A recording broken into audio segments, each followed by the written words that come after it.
So what is up, ladies and gentlemen? Welcome back to our YouTube channel, Gentleman TV. So for today's video, another update about Jomcar. So this video is from Kalingap Rolf. So it has a title of Hanggang Ngayon, Ginagawa pa rin nila ito kahit walang serye. Jomar Umamin. So ano kaya yung ginagawa nila kahit walang serye, no? So this video is from Kalingap Rolf. So ladies and gentlemen, Kalingap Rolf, support nyo. Also, Kalinga Prab, support nyo rin. At syempre, our YouTube channel, Gentle One TV. Don't forget to support our YouTube channel, Chu, Kim Chu.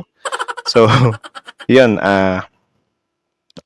ladies and gentlemen, without further ado, let's watch this video together. Again, the title of this video, Hanggang Ngayon, Ginagawa pa rin pala nila ito kahit walang serye. Jomar Umamin.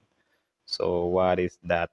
Well, of course, marami talaga mako-curious dito kasi syempre, love team nga sila. Tapos syempre, as a fan, karamihan sa atin ay parang ine-expect din natin na parang meron din silang some kind connection in real life or sa likod ng camera, kumbaga. So, yun. Samahan niyo kung panoorin to. So, again, Kalingap Rolf, Gentle One TV. And then, again, ladies and gentlemen, let's watch this video together. Start. Na lumalabas sila ni Carla kahit walang serye. Again. Papa Joms nagsalita na lumalabas sila ni Carla kahit walang serye at bigay effort para sa kanyang bibi Carla. Magandang araw mga kalingap, at sa lahat ng sumusuporta sa Team Kalingap, lalo na sa ating ama ng Kalingap, Kuya Val Santos Matubang, at kay Kuya Rab. Yun, ating ama ng Kalingap daw. So, again, the father and son of Kalingap, of course, don't forget to support them. Like, comment, share, subscribe. Mga Kalingap taos pusong nakikiramay si Papa Joms kay Carla at ang mga kasamahang K-Boys. Sa pagkakawala ng lolo ni Carla ay talagang nagkaisa ang Team Kalingap sa pagbigay ng mga tulong lalong-lalo na sa financial. Marami ding mga supporters ng Jomcar ang nagpapadala ng pera para magagamit nila Carla sa pag-aasikaso ng pangangailangan sa burol ng kanyang lolo. Malaking pasasalamat din naman ni Nanay Cynthia at ni Carla sa mga pinapadalang tulong sa kanila. Talagang nagkakaisa ang mga Jomcar fanatics sa pangyayari. Yun. Dahil dito ay may... Yan din yung isang advantage kapag maraming nagmamahal sa'yo kasi yun nga, dadagsa din talaga yung tulong. Ibsan ang pagkalungkot at pag-alala nila para sa mga kailanganin. Alam natin mga kalingap, nung nakaraan na na-confine sa hospital ang lolo ni Carla ay labis itong ikinalulungkot ni Carla at lalo na ngayon na nawala ng tuluyan sa kanila ang lolo niya. Di lang naman po yung dahilan. So yun, again, bago natin i-continue, condolence pala kay Bibi Carla. So ngayon ko lang nalaman, men. So, tuloy. Kung ba't ako malungkot? Kasi nasa ospital po si tatay. Kailan pa? Kahapon po. Kahapon. Alam natin na hindi madali sa pamilya ang may mawala. Sa kabilang Grabe, no? Parang ako yung nasaktan na nanonood. Parang ito yung isa sa pinaka-sad part or sad serye ng Jomcar. banda ng kalungkutan mga kalingap. Hindi nga serye, paulit-ulit. Ito yung sad part na nakita ko sa video nila. I mean, na magkasama sila. Buti na lang talaga nandyan si Jomar to comfort her, di ba? Grabe yun. Ay hindi pa rin mawawala na tayo mapangiti at makilig sa mga ganap ng Jomcar serye mga kalingap. Dahil patuloy pa rin tayong pinapangiti ng dalawa kahit may dinadalang kalungkutan itong ating Bibi Carla. Yun. Sadyang makikilig ka sa dalawa lalo na noong nag-photoshoot ang Yung pormahan ni Jomar dito is mga parang ganyan yung mga pormahan dati, yung job forms ba. Actually, hindi ko gustong sumot ng ganyan Or parang, ewan ko, parang naiilang ako kapag kaganyan yung sinusuot ko. dalawa. Bukod doon mga kalingap, alam natin na matapang naman itong si Carla lalo na sa hamon ng buhay. Yun, of course. Ngunit kahit may katapangan ay may panahon talaga na malulugmok ka. Tama. Lalo na kung ikaw lang mag-isang humarap sa problema. Sa kalagayan ni Carla ngayon ay malaking bagay sa kanya ang palaging nandyan si Papa Joms sa tabi niya lalo na sa kanyang pag-aaral. Kahit sa simpleng pagtatanong lang ni Jomar ni Carla para kamustahin siya palagi ay napakamalaking tulong na iyon sa kanya. Naalala ko yung pagkawala ng lola ko. Parang na mental block tuloy ako. Sa kabilang banda ay madalas din pala itong dalawa na lumalabas para kumain. At ito ay isang patunay, panuurin po ang video. Ano kuya? Saan po kayo madalas kumakain? Kumakain? Opo.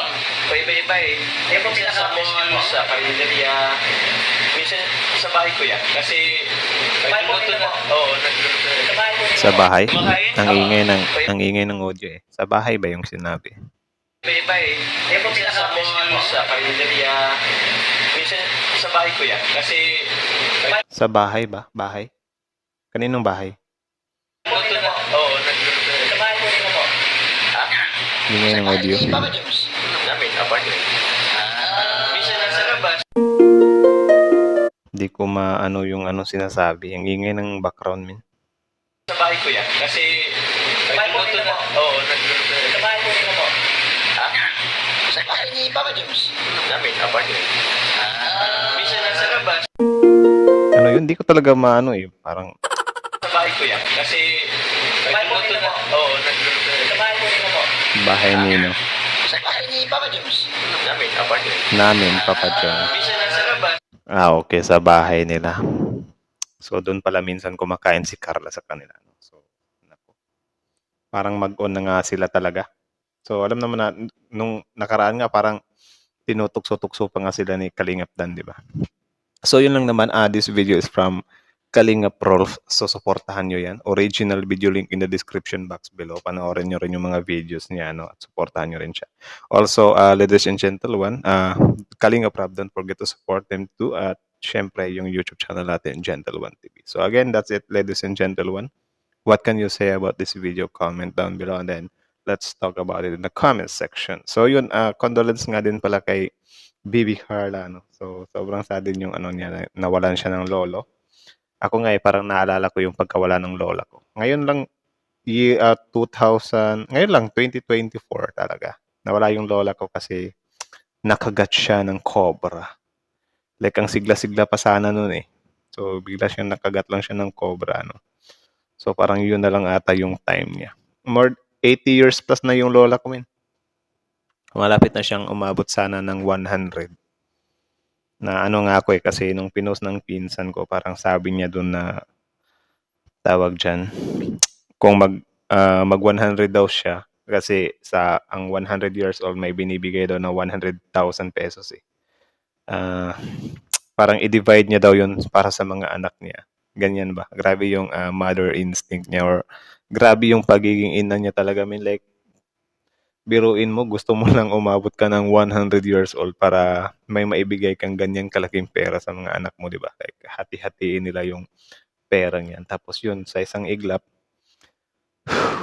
naalala ko kasi, nakagat siya ng cobra. Tapos ang isa pa sa nakakalungkot, hindi ako nakauwi kasi yun nga, may mga problema din ako dito. So, yeah. So sad lang kasi yun, wala na yung lola ko. Yung isang lola ko.